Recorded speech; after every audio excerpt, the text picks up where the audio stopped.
그들이 어떻게 들어왔죠? 아직 조사 중입니다. 공격자들은 한 사용자의 계정에 접근한 뒤 특권 자격 증명을 찾아 수평 이동을 거듭하다가 결국 찾아냈습니다. 관리자 계정이라고요?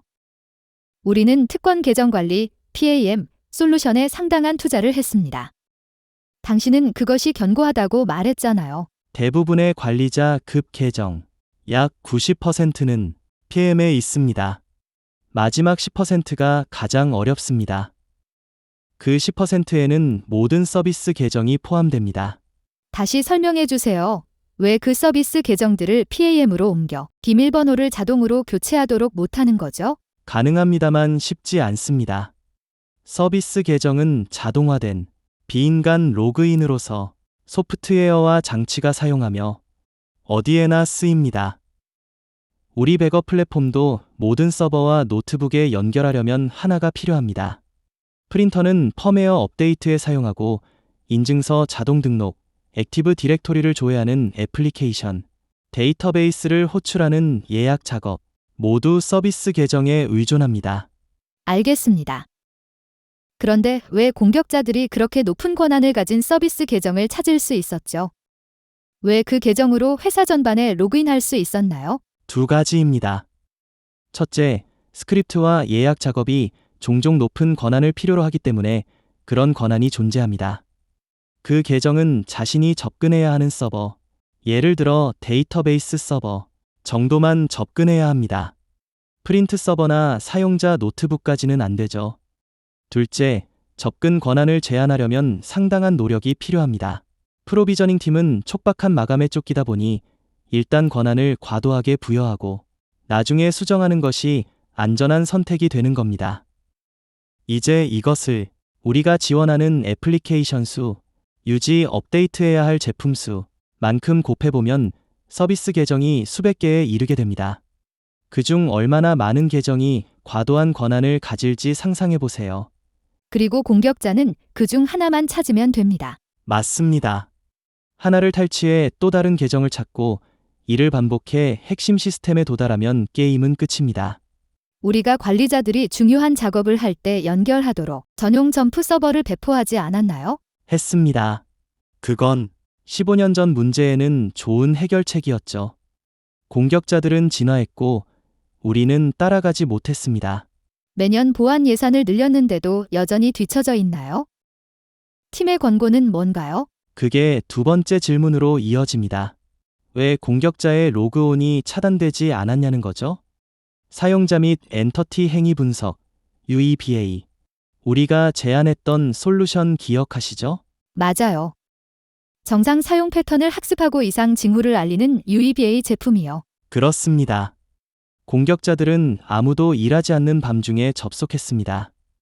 UEBA가 있었다면 이를 탐지했겠지만 배포되지 않았습니다. 이사회가 UEBA 도입을 승인하면 충분할까요? 아닙니다. 적이 특권 접근을 얻으면 환경에 녹아들어 패턴을 학습하고 의심받지 않도록 행동할 수 있습니다. UEBA조차 속일 수 있습니다. 그리고 UEBA 자체도 데이터를 수집하려면 서비스 계정을 사용하겠죠. 정확히 그렇습니다. UEBA는 방어의 한 층일 뿐입니다. 필요하지만 추가적인 방어층도 필요합니다. 당신이 저보다 잘 아시잖아요. 우리는 자원이 제한되어 있습니다. 이 제품을 도입하면 다른 일이 밀리게 됩니다. 이런 한정된 자원 상황에서 과도한 권한 계정 위험을 가장 크게 줄일 단일 조치는 무엇일까요? 지금은 보안팀 내부에서만 시험 중인 것이 하나 있습니다. 마이크로소프트가 거의 10년 동안 권장해온 특권 작업용 워크스테이션 PAW입니다. 보안 성숙도가 높은 조직들이 사용하고 있죠. PAW가 예전의 바스천 호스트와 다른 점이 뭔가요? 격리입니다. PAW에는 원격으로 접속할 수 없고 반드시 직접 키보드 앞에 앉아야 합니다. 이런 물리적 장벽 덕분에 네트워크 접근만으로는 로그인할 수 없습니다. 로그인하려면 여러 통제를 회피하고 실제로 현장에 있어야 합니다. 테스트가 느린 이유는 무엇인가요? PAW 배포는 모든 관리자, 서비스 데스크, 서버, 네트워크, 애플리케이션에 영향을 미칩니다. 우리가 쌓아온 협력을 해치지 않으려면 동의가 필요합니다. 이번 사고의 한 가지 위안은 이사회가 귀를 기울인다는 점이죠. 재발을 막을 수 있다면 이사회도 지지할 겁니다. 보장은 없지만 PAW는 공격자의 비용을 크게 높인다는 건 확실합니다. 좋아요. 제가 맡을게요. 이 대화 익숙하게 들리시나요? 샤요와 실소 사이의 대화, 혹은 찰수와 보안 운영 담당 이사, 아니면 사고 대응 매니저와의 대화라고 생각해 보세요. 잘 정의된 사고 대응, IR, 계획이 있고 연 2회 이상 정기적으로 훈련을 실시한다면 보안 사고가 발생했을 때 각 구성원은 이미 자신의 역할을 잘 알고 있을 것입니다.